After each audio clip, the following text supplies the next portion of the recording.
ठीक है।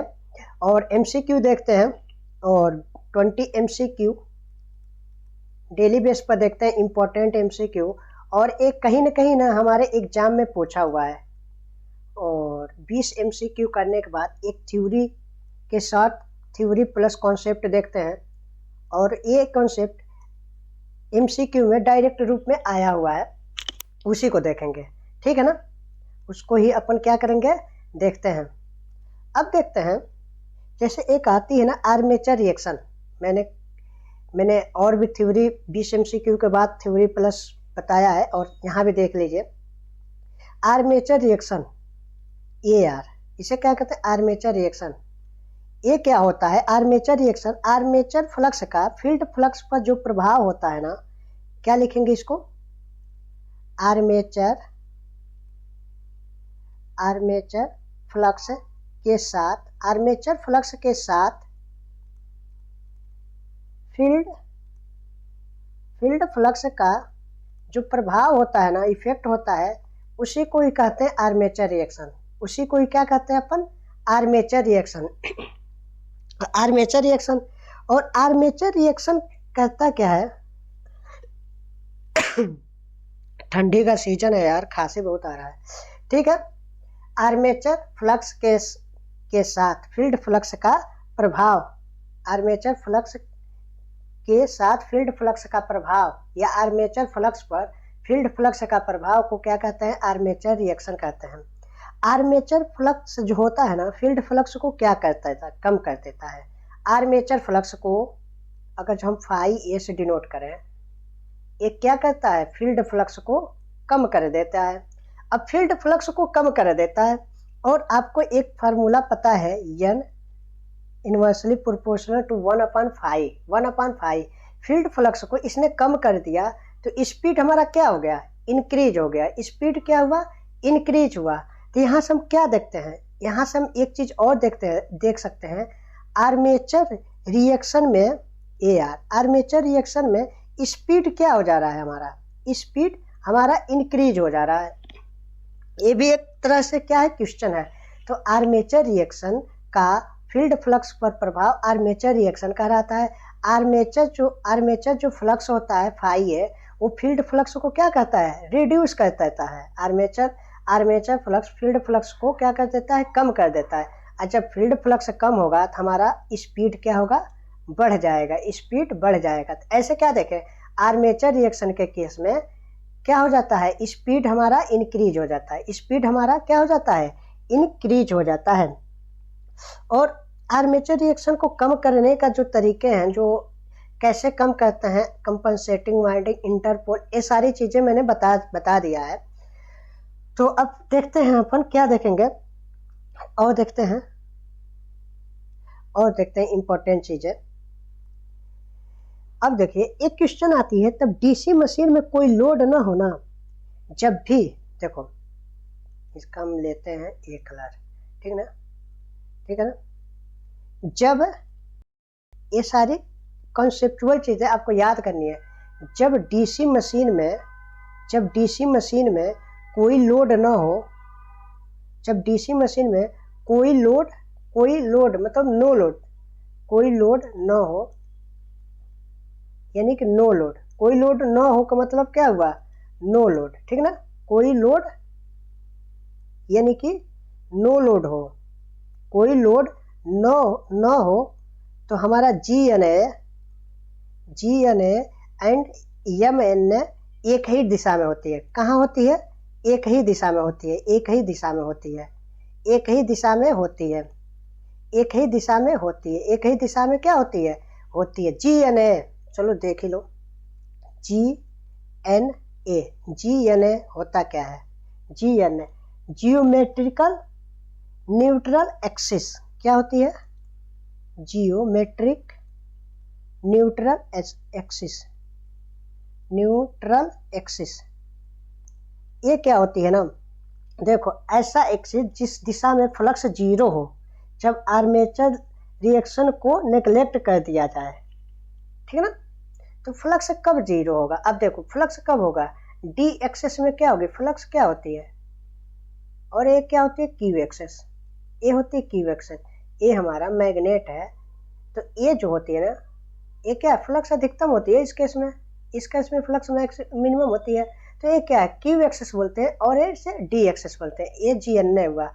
और एम, इसको अच्छे से देख लेंगे, क्वेश्चन एमसीक्यू में आया तो, नहीं तो अगले थ्योरी के साथ देख लेंगे, ठीक है ना। एम एन ए क्योंकि थोड़ी बड़ी टॉपिक है तो इसको शुरू करेंगे तो अच्छे से समझाएंगे। एम एन ए क्या होती है, मैग्नेटिक न्यूट्रल एक्सिस। क्या होती है, मैग्नेटिक न्यूट्रल एक्सिस। तो देखो आर्मेचर फ्लक्स के दिशा के केस में स्पीड क्या हो जाता है, बढ़ जाता है। जब डीसी मशीन में कोई लोड न होना, अर्थात नो लोड हो, कोई लोड न हो, तो जी एन ए और एम एन ए क्या होती है, एक ही डायरेक्शन में होती है। जी एन ए और एम एन ए क्या होता है, एक ही डायरेक्शन में होता है, ठीक है ना, एक ही डायरेक्शन में होता है। जब डीसी मशीन में लोड हो तो जी एम एन ए और एम एन ए अलग अलग डायरेक्शन में हो जाएंगे। देखो यहाँ दो क्वेश्चन बन गई ना, देखो एक तो ये हो गया, और ये देखो जब डीसी मशीन में कोई लोड ना हो ना, तो जी एन ए और एम एन ए एक ही डायरेक्शन होगा। लेकिन कोई लोड अगर जो होगा तो जी एन ए और M N A by default अलग अलग डायरेक्शन में होता है। वो लिखते नहीं है, लेकिन आप बाई डिफॉल्ट समझ जाओ, मतलब कि अगर लोड होगा तो जी एन ए और एम एन ए अलग डायरेक्शन हो जाएगा। ब्रशेस जो होती है ना, हमेशा किस डायरेक्शन में होती है, न्यूट्रल एक्सिस की दिशा में होती है। ब्रशेस जो होती है ना, ब्रश न्यूट्रल एक्सिस की दिशा में होती है, और जिस दिशा में न्यूट्रल एक्सिस घूमता है उसी दिशा में क्या होती है, ब्रश घूमता है। ब्रश जो ना, ब्रशेस जो होती है ना, हमेशा न्यूट्रल एक्सिस में होती है, न्यूट्रल एक्सिस की दिशा में होती है। और जिस दिशा में जिस दिशा में ना न्यूट्रल एक्सिस अगर जो घूमेगा ना, जिस दिशा में न्यूट्रल एक्सिस घूमेगा ना, उसी दिशा में हमारा क्या होगी, उसी दिशा में ब्रश होगी। यानी कि ब्रश की पोजीशन क्या होगी, न्यूट्रल एक्सिस, उसी दिशा में ब्रश होगी।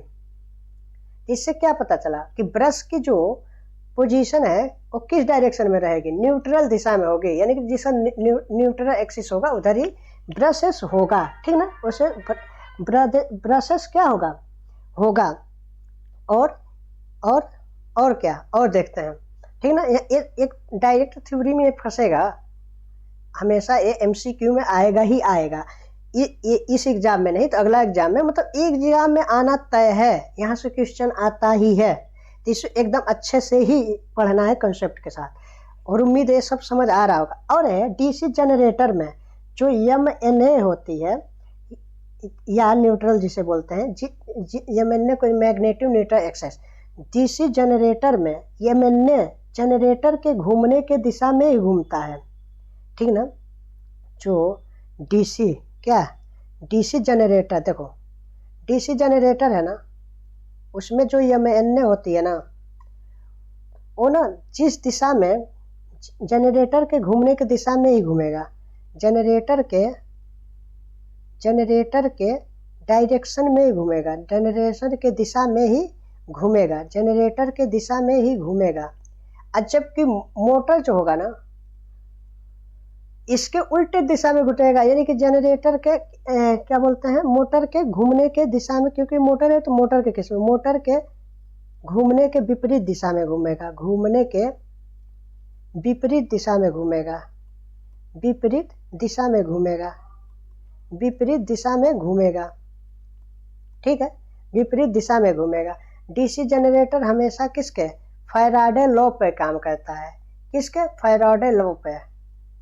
किसके लॉ पे काम करता है डीसी जनरेटर, फैराडे लॉ पे, ठीक ना। फैराडे लॉ पे क्या करता है डीसी जनरेटर, हमारा काम करता है, ठीक है। तो क्या आर्मेचर फ्लक्स के दिशा के केस में स्पीड बढ़ जाएगी। डीसी मशीन में कोई लोड ना हो तो जी एन एम एन एक दिशा में होगी। अगर जो लोड होगा तो इन दोनों का डायरेक्शन बदल जाएगा। ब्रशेस जब भी घूमेगा वो न्यूट्रल एक्सिस के साथ ही घूमेगा। यदि न्यूट्रल एक्सिस घूम रहा है तो ब्रशेस भी घूमेगा। डीसी जनरेटर में जो एम एन ए होती है ना, वो जनरेटर के दिशा में जनरेटर के दिशा में घूमेगा, और मोटर के केस में घूमने के विपरीत दिशा में घूमेगा। फैराडे लॉ पे काम करता है। और आर्मेचर रिएक्शन को कम करने के लिए आपको बता दिया गया है, कंपनसेटिंग वाइंडिंग का यूज करते हैं, ठीक है ना। इंटरपोल कम्यूटेटिंग पोल का भी यूज कर सकते हैं, ठीक है। इंटरपोल किसे कहते हैं ना, इंटरपोल जो होती है ना, जो मेन पोल के बीच में जब पतले पतले पोल लगे रहते हैं उसे क्या कहते हैं, इंटरपोल कहते हैं, इंटरपोल कहते हैं, ठीक ना। इतना हो गया। अब देखते हैं फुल पिच। उम्मीद है इतना तो आया ही होगा, आप लोग को नहीं आएगा तो एक बार और आपको देखने की ज़रूरत है, पक्का समझ आएगा, इतना जल्दीबाजी में हम नहीं बता रहे हैं, ठीक है ना। एक है full pitch. Full pitch, full pitch क्या होती है, जब वाइंडिंग के बीच का कोण 180 डिग्री हो जाए ना तो उसे हम फुल पिच कहते हैं। Short pitch, short pitch coil क्या कहते हैं, short pitch coil, short pitch coil जब वाइंडिंग के बीच का कोण ना 180 से क्या हो, 180 डिग्री से कम हो तो उसे क्या कहते हैं, शॉर्ट पिच कॉइल कहते हैं। जब वाइंडिंग के कोण के बीच 180 डिग्री से कम हो तो उसे हम क्या कहते हैं, शॉर्ट पिच कॉइल कहते हैं, ठीक ना। एक होती है कोडिंग एंगल, ये भी इंपॉर्टेंट है। एक क्या होती है, कोडिंग एंगल, ठीक है ना। एक क्या होती है, कोडिंग एंगल। एक जो होती है ना कोडिंग एंगल होती है, ये बताता है, इसे रो से डिनोट करते हैं, रो से। ये बताता है आपके कॉइल के बीच 180 डिग्री से कितना कम है, 180 डिग्री से कितना कम है उसको हम लोग क्या कहते हैं, कोडिंग एंगल कहते हैं। 180 डिग्री से कितना कम है उसे हम लोग क्या कहते हैं, कोडिंग एंगल कहते हैं। क्या कहते हैं, कोडिंग एंगल कहते हैं। इसको थोड़ी सी इरेज कहते हैं, थोड़ी सी जगह चाहिए हमें, ठीक है ना। क्या कहते हैं, कोडिंग एंगल कहते हैं। कहाँ गया यार, इरेज नहीं हो रहा अच्छे से।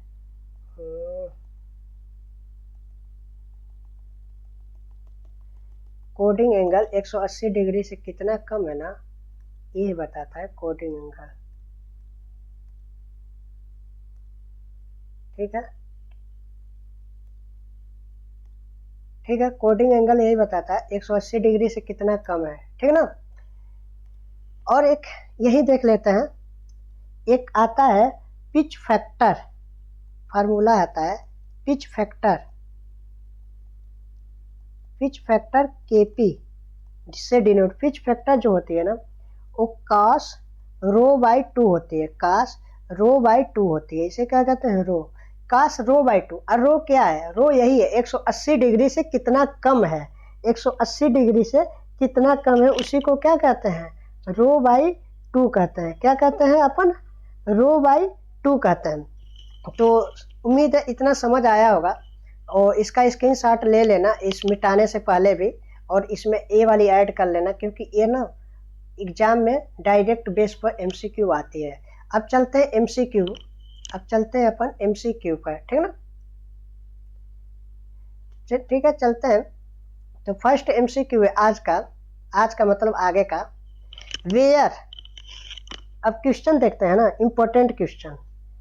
क्वेश्चन क्या है देखना है, where the shunt generator are widely use, where the shunt generator are widely use, कहाँ पर शंट जनरेटर का यूज ज़्यादातर किया जाता है, शंट जनरेटर।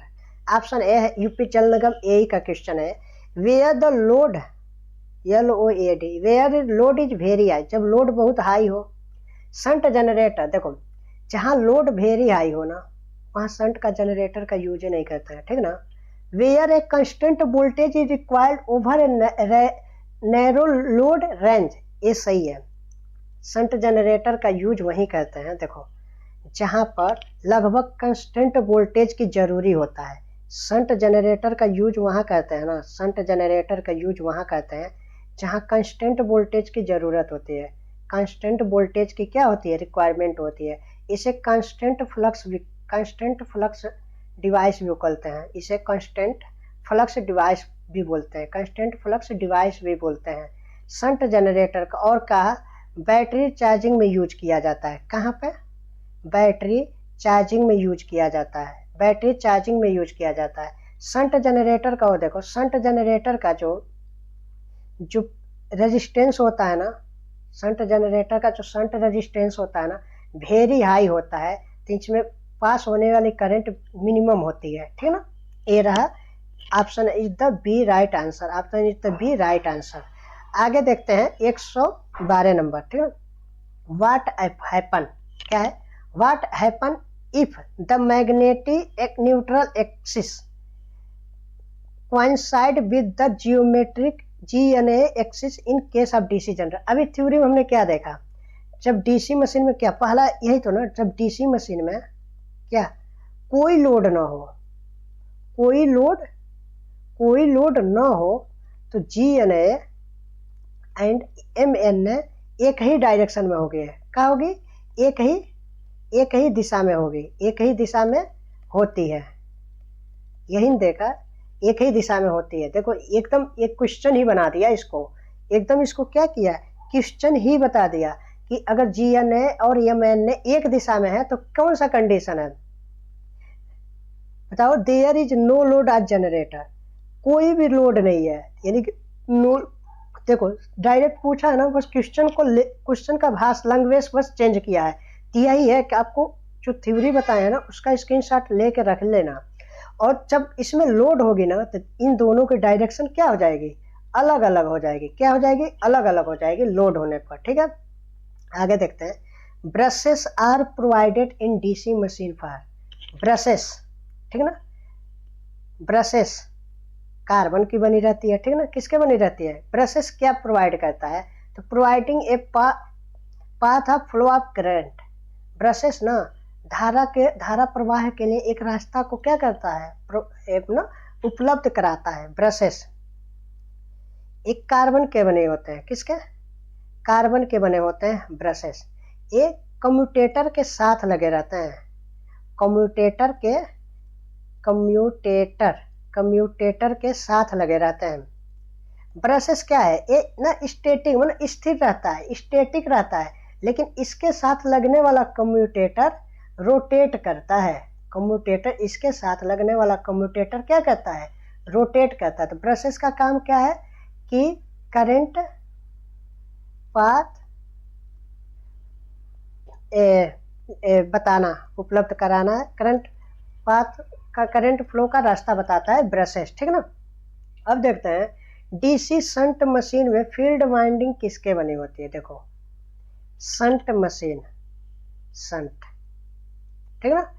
देखो शंट क्वेश्चन देखना, शंट में क्या होते हैं ना, शंट रेजिस्टेंस बहुत हाई रहता है, बहुत हाई रहता है शंट रेजिस्टेंस। और रेजिस्टेंस का फार्मूला यही होता है, अगर रेजिस्टेंस बहुत हो ना तो एरिया बहुत कम हो, यानी कि एरिया में क्या करेंगे, ऐसे करेंगे, बहुत एरिया बहुत कम होगी, यानी कि पतली तार के कम घुमाव नहीं होगा, बहुत ज़्यादा घुमाव होगा पतली तार के, एरिया क्योंकि बहुत कम हो गया, ठीक ना।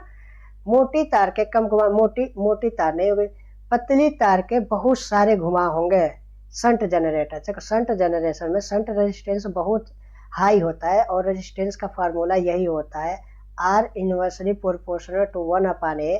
तो रेजिस्टेंस बहुत ज़्यादा, एरिया कम मैंने बहुत पतली तार के बहुत ज़्यादा घुमाव, ठीक ना, ठीक ना। यही रात option is the right answer, ठीक ना। आगे देखते हैं the MMF produce by interpole is proportional to magnetic motive force होता है। ये किसके समानुपाती होती है? तो ये ना आर्मेचर करंट के क्या होती है, समानुपाती होती है। इंटरपोल ये किसके साथ होती है? Armature winding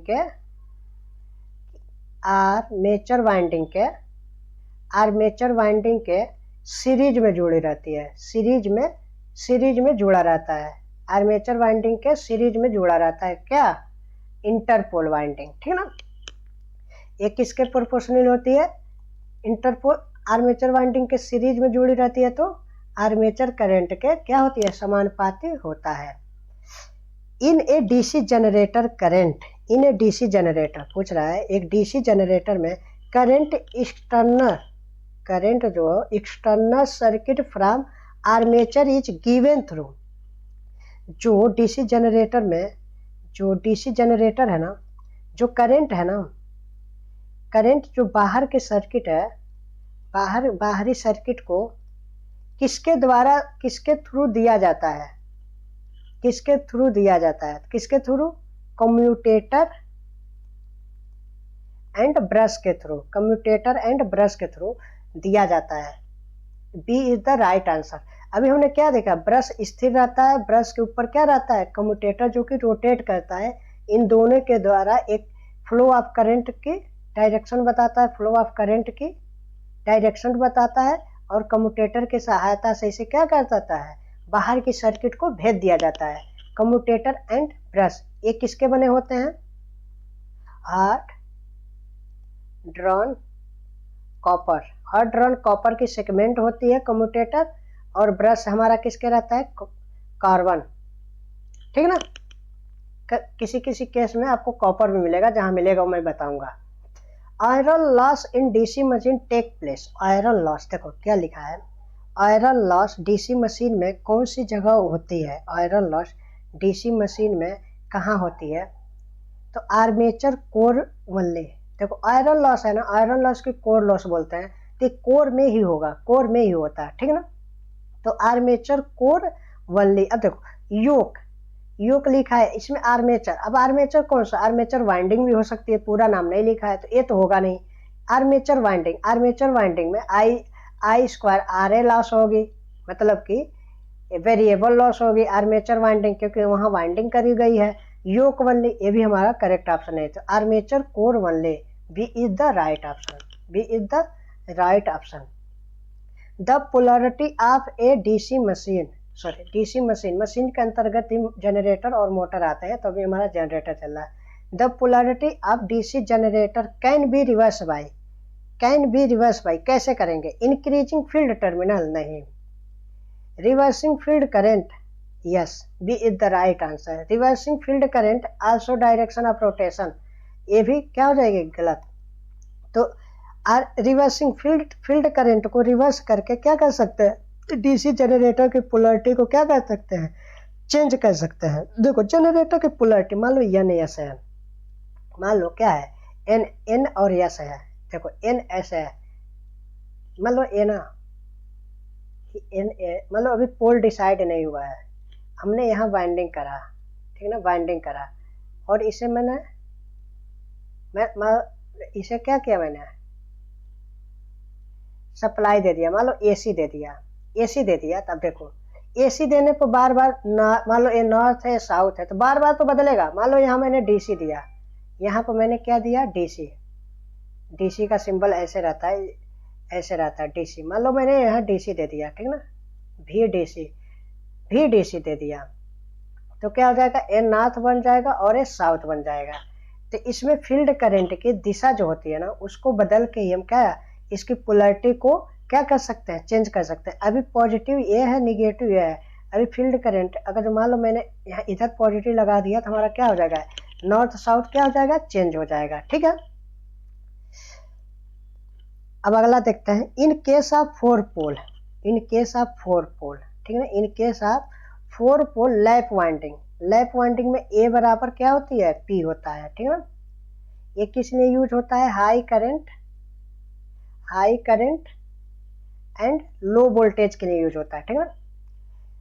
machine if the air gap under each pole the same, अगर जो एयर गैप ना सभी पोल के बीच में एक समान है तो रिजल्ट क्या होगा, रिजल्ट भी करंट हमारा क्या होगा, हर पोल हर पाथ में क्या होगा, सेम होगा। एयर गैप अगर समान है तो हर करंट का रास्ता भी हर पाथ में क्या होगा, सेम होगा। क्वेश्चन को ध्यान से पढ़ना, उसको आंसर में क्वेश्चन को खोजना है। Which of the following could be approximately the thickness of lamination of DC machine, कितनी होती है, 0.5 होती है, 0.5 mm होती है। ये याद रखने वाली बात है, इसमें कोई कॉन्सेप्ट नहीं होती है, ठीक है ना। 0.5 होती है लेमिनेशन, जो लेमिनेशन होती है ना कितनी होती है, लेमिनेशन जो होती है ना 0.5 mm होती है, 0.5 mm होता है, ठीक है ना। In A 4 pole DC machine, देखो 4 पोल डीसी मशीन में क्या पूछा है, all 4 pole are north pole, मतलब सभी पोल केवल मतलब नॉर्थ पोल में होंगे। जैसे पोल जो होती है ना, देखो मान लो एक पोल है, ये मान लो ए है नॉर्थ, ए है साउथ, ए है ए क्या है बताओ, ए है नॉर्थ, ठीक है ना, ए है साउथ, ठीक है ना, ठीक है, नॉर्थ साउथ ऐसे। तो एक दिशा अगर जो 4 पोल है, मान लो चारों पोल है, चारों पोल नॉर्थ थोड़ी ना होगा, तो पहला तो गलत हो जाएगा। अल्टरनेट है, alternate pole are north and south. Alternate pole होती है, अगर नॉर्थ है वो दूसरा साउथ, नॉर्थ दूसरा साउथ, ऐसे चलता है, ऐसे चलता है। अल्टरनेट चलता है, अगर नॉर्थ है दूसरा साउथ, उसके बाद नॉर्थ है तो दूसरा साउथ, मैंने अल्टरनेट चलता है इनका पोल। यही रहेगा, ये रहेगा। चारों पोल साउथ में होगी, चारों पोल क्या यही होगी साउथ में, बताओ यही होगी साउथ नॉर्थ, साउथ नॉर्थ नहीं, ये भी टू नॉर्थ टू साउथ तो होगी, लेकिन ये अल्टरनेट हो गई, अल्टरनेट हो गई, एक नॉर्थ होगा तो दूसरा साउथ होगा, नॉर्थ साउथ अल्टरनेट चलती है। B is the right option, B is the right option. अगला क्वेश्चन देखना है, in a DC generator, in a DC generator the armature reaction result in. DC generator में आर्मेचर रिएक्शन में क्या होता है, देखो हमने स्टार्टिंग में कंसेप्ट में क्या देखा, आर्मेचर रिएक्शन है। आर्मेचर रिएक्शन का फील्ड फ्लक्स, आर्मेचर फ्लक्स का फील्ड फ्लक्स पर प्रभाव हमारा आर्मेचर रिएक्शन कहलाता है। आर्मेचर रिएक्शन के केस में हमारा फील्ड फ्लक्स क्या होता है, फील्ड फ्लक्स कम हो जाता है, और फील्ड फ्लक्स के कम होने से हमारा स्पीड क्या हो जाता है, फील्ड फ्लक्स कम होने से स्पीड इंक्रीज हो जाता है, ठीक ना। तो इसमें क्या डीसी आर्मेचर रिएक्शन के रिजल्ट के केस में रिजल्ट होगा क्या, होगा C is the right option, demagnetisation of leading pole. Leading pole पर डीमैग्नेटाइजेशन होगा, and magnetisation of the trailing pole, trailing pole पर हमारा क्या होगा, मैग्नेटाइजेशन होगा। डीमैग्नेटाइजिंग लीडिंग पर क्या होगा, लीडिंग पोल पर डीमैग्नेटाइजिंग होगा, डीमैग्नेटाइजिंग होगा। और ट्रेलिंग में क्या होगा, और ट्रेलिंग में क्या होगा, मैग्नेटाइजिंग, क्या होगा, मैग्नेटाइजिंग, ठीक है। फिर आगे देखते हैं आगे क्या होता है। In a DC generator the polarity of interpole is, DC generator में इंटरपोल की पोलैरिटी क्या होगी, बताओ। डीसी जनरेटर में इंटरपोल की पोलैरिटी क्या होगी, same as the main pole ahead आगे आने वाले मुख्य ध्रुव के समान होगी। जनरेटर देखो अभी क्या देखे हमने थ्योरी में, क्या देखा है, जनरेटर के केस में, जनरेटर के केस में ना जो MNA या GNA की जो पोलैरिटी होगी ना, ये क्या होगी, आगे की दिशा में होगी, आगे की दिशा में होगी, आगे की दिशा में होगी, आगे की दिशा में होगी। जबकि मोटर के केस में क्या होगी, विपरीत दिशा में होगी। किस दिशा में, विपरीत दिशा में होगा, विपरीत दिशा में होगा। तो आगे वाले मिल गया पहले ऑप्शन, तो क्यों आगे पूरा पढ़ना है, तो क्या हो गया, option is the right answer. सुबह का कर रहे हैं अभी MCQ थ्योरी जब मैंने स्टार्ट किया था ना, तो उसी में इस चीज को लिखवाया था, क्योंकि मुझे पता है थ्योरी का डायरेक्ट यूज होता है MCQ में, ठीक है ना। In a DC generator are no load, एक डीसी जनरेटर है नो लोड पे है, डीसी जनरेटर क्या है, नो लोड पे है। The air gap flux distribution in space, air flux का डिस्ट्रीब्यूशन जो होती है ना, वो क्या होगी, प्लेन टॉप्ड होगी, यानी कि फ्लैट टॉप्ड होगी। फ्लैट टॉप्ड में मैंने एक समान रूप से क्या होगी, फ्लक्स का डिस्ट्रीब्यूशन होगा एयर नो लोड के केस में, डीसी जनरेटर में, ठीक है। आगे देखते हैं flashing, flashing the field of DC generator. देखो फ्लैशिंग मैंने ना कि अलग से सप्लाई सोर्स को जोड़ना, अलग से क्या होगी, अलग से सप्लाई सोर्स को जोड़ना, सप्लाई सोर्स को जोड़ना, ठीक ना। जोड़ना मीन्स हमें कहीं न कहीं फ्लक्स की जरूरतमंद पैदा करना, जितना जरूरी है फ्लक्स उतनी ही पैदा करना, दोनों हो सकती है, ठीक है ना। एक ही भाषा है अलग अलग रूप में। जैसे फील्ड फ्लैशिंग में देखो, neutralizing residual magnetic creating residual magnetism by DC source, a right answer होगी। देखो रेजिडुअल जो होती है ना, रेजिडुअल, इसका हिंदी होती अवशिष्ट रेजिडुअल मैग्नेटिज्म, इसका हिंदी होती अवशिष्ट चुंबकत्व। अवशिष्ट क्या होती, अवशिष्ट मतलब बचा खुचा। ये क्या होती है, जैसे डीसी सप्लाई से परमानेंट है, मैग्नेट है, डीसी सप्लाई से हमने मैग्नेट बनाया, अब डीसी सप्लाई को हटा दिया, मान लो कोई मैग्नेट है, डीसी सप्लाई से मैग्नेट बनाया, आपको डीसी सप्लाई हटा दिया ना, तो उसमें कुछ कुछ मैग्नेटिक गुण रहते हैं, कुछ मैग्नेटिक गुण बच जाते हैं, कुछ मैग्नेटिक गुण बच जाते हैं ना, उसी को कहते हैं रेजिडुअल मैग्नेटिज्म। और इसी रेजिडुअल मैग्नेटिज्म से हम आवश्यक ज़रूरतमंद फ्लक्स भी पैदा कर सकते हैं, ठीक ना। तो क्या हो जाएगी, creating residual magnetism by DC source, ठीक है ना, बाय डीसी सोर्स। अब देखते हैं, the basic requirement of DC armature winding is that it must be, बताओ आर्मेचर वाइंडिंग के लिए ना कौन सी एक क्लोज लूप की आवश्यक होती है, क्या होती है, एक क्लोज लूप, क्योंकि वोल्टेज आर्मेचर वाइंडिंग में वोल्टेज पैदा होती है और वोल्टेज के लिए एक क्लोज लूप होनी चाहिए, क्लोज लूप बनी होनी चाहिए, क्लोज लूप से ही वोल्टेज इंड्यूस होगा, उसके बाद क्लोज लूप से ही करंट ही आगे फ्लो करने लगेगा। तो क्या हो जाएगा, एक क्लोज कॉइल होनी चाहिए, लूप मैंने बोल दिया, क्लोज कॉइल होना चाहिए। The brushes of DC machine are made of, brushes किसके बने होते हैं, कॉपर के। ब्रशेस क्या होते हैं, स्थिर रहते हैं। ब्रश पर क्या लगते हैं, कम्यूटेटर लगे रहते हैं। ब्रश क्या करता है, ये करंट के फ्लो ऑफ डायरेक्शन बताता है, ठीक है। अगला देखते हैं, the brushes in DC machine are made of, brushes जो डीसी मशीन पर लगता है ना, वो काम क्या करता है, तो क्या करता है, रिड्यूस साइज ऑफ गलत रिड्यूस, हाँ ब्रशेस क्या करता है, जो डीसी मशीन पर कार्बन के ब्रश लगता है तो कम्यूटेटर के टूट फूट में क्या करता है, बचाव करता है, कम करने के लिए। जैसे जो कम्यूटेटर होती है ना, वो तो रोटेट करता है, रोटेट करेगा तो इसमें वियर टीयर होगा, यानी टूट फूट होने के, टूटेगा फूटेगा घिसेगा, तो इससे क्या होगी, इसको कम करने के लिए ना तो हम कार्बन के क्या कर सकते हैं, ब्रश लगा देते हैं, कार्बन के क्या कर देते हैं, ब्रश लगा देते हैं, ठीक है ना।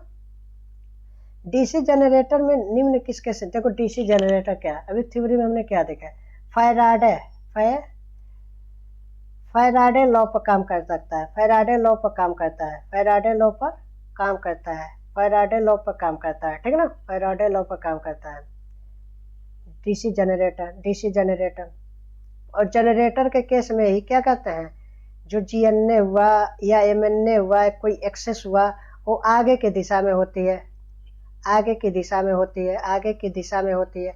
और जबकि मोटर में क्या होती है, विपरीत दिशा में होती है, क्या होती है, विपरीत दिशा में होती है, ठीक ना। ठीक है, लास्ट क्वेश्चन है, हाँ लास्ट क्वेश्चन है आज का सॉरी बनो, मतलब कि अभी देखते हैं, इसके बाद भी देखना होती है। तो डीसी जनरेटर की रेटिंग क्या होता है, बताओ। डीसी जनरेटर की रेटिंग जो होती है किलोवाट होता है। डीसी जनरेटर की रेटिंग क्या होती है, किलोवाट होती है। एनर्जी मीटर की क्या होती है, किलोवाट आवर होती है। और मोटर की रेटिंग क्या होती है, बताओ, एचपी में होती है। और ट्रांसफार्मर की रेटिंग किस में होती है, केवीए या एमवीए में होती है। तो समझ आया होगा आपको, और स्क्रीनशॉट जो ना समझ आया 2 बार देखना होगा, ठीक है ना। ओके।